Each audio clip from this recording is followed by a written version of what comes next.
Hi friends, welcome to 5 Minutes Tech YouTube channel. Here is Lenovo Tab M10 tablet.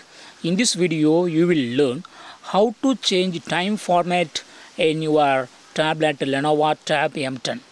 Here, you are seeing time.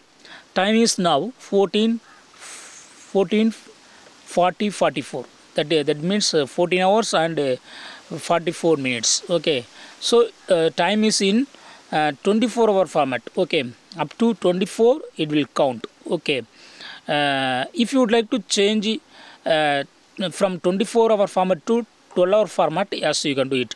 What you have to do is just go to the settings of your phone here, then go to system here, click on system, then click on date and time here, and here just to turn off this button, use 24-hour format. Now go to the home page and see the time.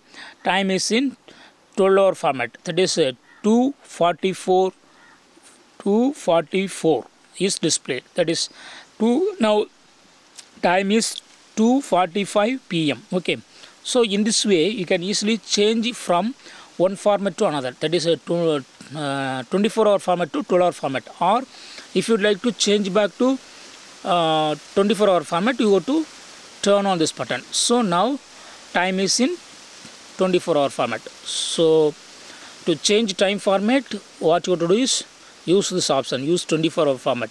If you turn off it, 12-hour format will be followed. Okay, that's all friends. Thanks for watching. Bye.